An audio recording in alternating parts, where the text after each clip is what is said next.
Date India TV, हर खबर सच्चाई की ओर। आमचे अध्यक्ष नानाभाऊ पटोले, प्रभारी आदरणीय चंद्रलाल साहेब, आमचे CLP लीडर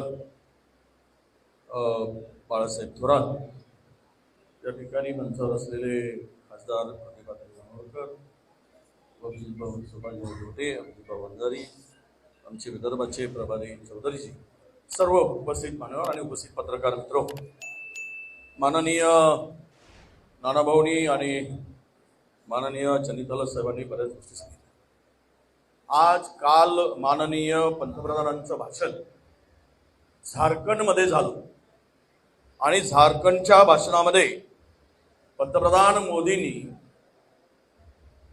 जी लाडकी बहीण योजना महाराष्ट्रात सुरू आहे आणि आम्ही आमच्या तिथल्या सरकारने, अलायन्स सरकारने झारखंडमध्ये योजना सुरू केली, तिथे मात्र त्यांनी विरोध केल्याचं भाषण काल सर्व टीव्हीच्या प्रसार माध्यमामध्ये आपल्याला सगळ्यांना दिसलं।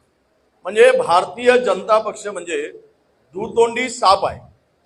महाराष्ट्रात एक बोलायचं आणि छत्तीसगड आपल्या झारखंडमध्ये जाऊन दुसरं बोलायचं। काल आपण पाहिलाय कार्यक्रम वर्धेमध्ये कोणता विषयाचा होता आणि त्यांना राहुल गांधी आणि काँग्रेस एवढाच त्यांचा टार्गेट होता।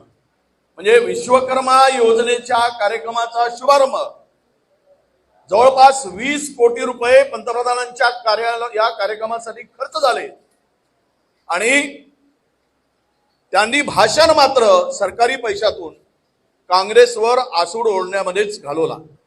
एवढी भीती, पूर्णतः राजकीय भाषण केलं। ही कुठली पद्धत आहे? शासकीय कामामध्ये पंतप्रधानांनी बोलताना राजकीय भाषण किमान शब्दाचा प्रयोग करत असताना तरी टाळायला पाहिजे, पण महाराष्ट्रामध्ये हे सगळं सुरू आहे। आपल्याला सगळ्यांना माहित आहे की महाराष्ट्रातील सरकार हे खोकेबाज, धोकेबाज, भ्रष्टाचाराने अखंड बुडालेलं, महाराष्ट्राची अस्मिता गुजरातला गहाण ठेवणारं सरकार म्हणून याची ओळख झाली आहे। महाराष्ट्रातील आतापर्यंत 29 प्रकल्प गुजरातच्या दिशेने पळवले। काल परवा कितीही देवेंद्र फडणवीस छाती फाडून सांगत असतील तरी काल परवा 18,000 कोटीचा आपला सोलर पॅनल निर्मितीचा प्रकल्प मोदी शहा जोडीने गुजरातमध्ये पळवला। फॉक्सकॉन प्रकल्प पळवला। आतापर्यंतच्या एकूण प्रकल्पाची किंमत काढली, महाराष्ट्रात गुंतवणूक होणारे 3,28,000 कोटीचे प्रकल्प महाराष्ट्रातील गुजरातमध्ये नेण्याचं काम केलं आणि गुजरातचा ड्रग्ज महाराष्ट्रामध्ये आणून महाराष्ट्रातली तरुणाई उद्ध्वस्त करण्याचं काम सुरू आहे। हे महाराष्ट्रातलं चित्र आहे। आतापर्यंत 5 लाख कोटीच्या जमिनी गुजराती उद्योगपतींच्या घशात घातले। 5 लाख कोटीच्या जमीन, प्राईम लँड 25% रेडी रेकनरच्या 25% दर घेऊन त्यांना कमर्शियल वापरासाठी, त्यांना रेसिडेन्शियल वापरासाठी, अदानींचे टावर उभे करायसाठी या प्रकारची व्यवस्था, म्हणजेच महाराष्ट्र विकून गुजरातला गहाण ठेवण्याचं काम हा महाराष्ट्रातील सरकार करते आहे। म्हणून हे एकदा आणि कमिशन खोरी तर प्रचंड वाढली। तुम्हाला MMRDA 27,000 कोटीची तरतूद असताना 1,37,000 कोटीचे टेंडर काढले। 34,000 कोटीची तरतूद असताना MSRDCने समृद्धी सहज नांदेडसाठी 20% कमिशन खोरीसाठी 2-3 लाखाचे टेंडर सर्रास काढले जात आहेत आणि ते अबाऊ मध्ये 30% अबाऊ हे सगळे टेंडर वाटले जात आहेत। यातून या सरकारची कमिशन खोरी 30% वर गेलेली आहे आणि हे कमिशन मध्ये हे सरकार पूर्णतः बुडालेलं सरकार आहे। हे जनतेने आता या सरकारला हद्दपार करायचं ठरवलं आहे। तुम्हाला सगळ्यांना माहित असेल, आताही नानाभाऊंनी त्याचा उल्लेख केला, 12 लाख हेक्टर जमीन अतिवृष्टीमुळे बाधित झाली।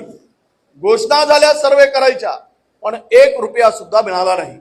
या जिल्ह्याच्या पालकमंत्र्यांनी आपल्या 31 तारखेपर्यंत पीक विमा मिळेल शेतकऱ्याला म्हणून घोषणा केली.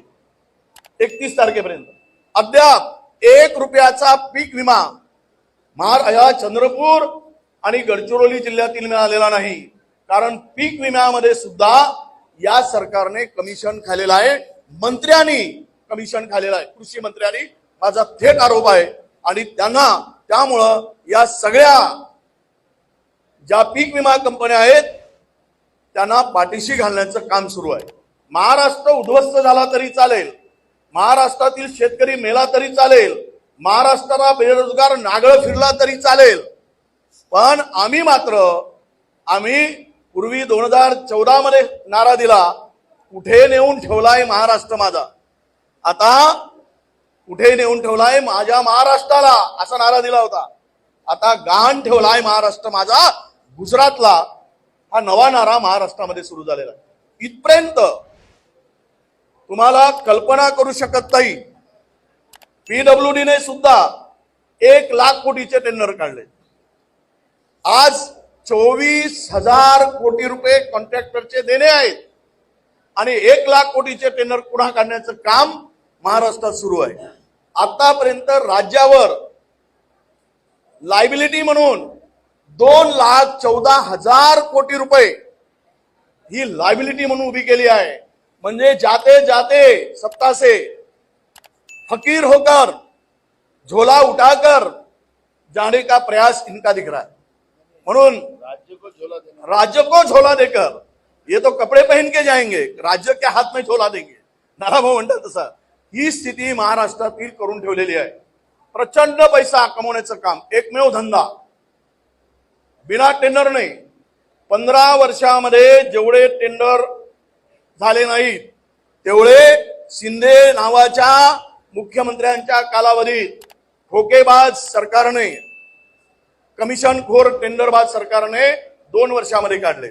15 वर्षात जेवढे टेंडर झाले नाहीत तेवढे टेंडर काढले आणि त्यातून प्रचंड पैसा गोळा केला. म्हणून एक खासदार आमचा उमेदवार सांगत होता शिंदे सेनेचा की लोकसभा झाल्यानंतर सुद्धा, खर्च केल्यानंतर सुद्धा 17 कोटी रुपये शिल्लक राहिले सांगत होता. म्हणजे एका लोकसभेला किती पैसे दिले असतील याचा अंदाज घेता येईल, एवढी लूट चालली आहे. आणि तिघामध्ये प्रचंड स्पर्धा आहे. मुख्यमंत्री एकनाथ शिंदे लाडकी बहीण योजना, महाराष्ट्रामध्ये जाहिरात सुरू आहे सरकारची. मुख्यमंत्री लाडकी योजना म्हणायला पाहिजे, पण एकनाथ शिंदे नाव घेऊन ही जाहिरात सरकारी तिजोरीतून चालली आहे. महाराष्ट्राने कधीही असं बघितलेलं नव्हतं, यापूर्वी नाही आणि पुढे होणार नाही. अजितदादा याचं श्रेय घेण्यासाठी पुढे आले. देवा भाऊ बहिणीला संपूर्ण उद्ध्वस्त केला. हा देवा भाऊ नावाचे बोर्ड लागले. म्हणजे देवा भाऊ का 1,500 देतो, फडणवीस 1,500 देतात, अजित पवार 1,500 देतात आणि एकनाथ शिंदे काय 1,500, असे 4,500 मिळतात. 1,500 रुपये देऊन काय केलंय, 3 दिवसापूर्वी आपल्याला सगळ्याला माहित आहे, खाण्याचं तेल, गोड तेल 135 रुपयावर 3 दिवसापूर्वी गेलाय. म्हणजे लाडकी बहीण योजनेसाठी तुम्ही महिलांना, भगिनींना माझ्या खड्ड्यात टाकण्याचं काम सुरू झालेलं आहे, त्यांना लुटण्याचं काम सुरू झालेलं आहे.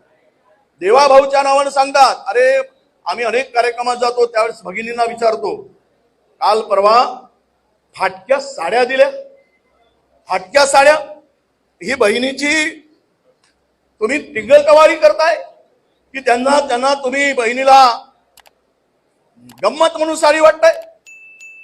अरे ही त्यांनी जर तुमच्या कायदा सुव्यवस्थेने जर या राज्यामध्ये महिलांचं संरक्षण होत नसेल तर लाडकी बहीण म्हणण्याचा अधिकार या सरकारला नाही. आणि म्हणून या संपूर्ण महाराष्ट्रामध्ये आम्ही आमचे चंदीदादा साहेबांच्या नेतृत्वामध्ये आणि माननीय नानाभाऊ आमचे प्रदेशाध्यक्ष आणि आमचे विधिमंडळाचे नेते बाळासाहेब यांच्या नेतृत्वामध्ये संपूर्ण महाराष्ट्र आम्ही पिंजून काढलेला आहे. आजची बैठक विशेष करून विदर्भ हा काँग्रेसचा गड म्हणून आहे. आणि विदर्भाच्या काँग्रेसच्या गडामध्ये ही बैठक आज होते आहे आणि यामध्ये निश्चितच काँग्रेसला शक्ती आणि ताकद मिळेल. आम्ही विश्वासानं सांगू सगळ्या पत्रकारांच्या पुढे की चंद्रपूर आणि गडचिरोली जिल्ह्यातील 9च्या 9 जागा महाविकास आघाडी जिंकेल. यामध्ये कुठेही नाही, आमची कुठेही शंका घेण्याचं कारण नाही आणि त्याच्या तयारीसाठी आज ही बैठक होते आहे. आपलं सर्वजण आपण आलात, पण एवढीच विनंती की या महाराष्ट्रामध्ये असलेली महायुती, महापापी, महाभ्रष्टाचारी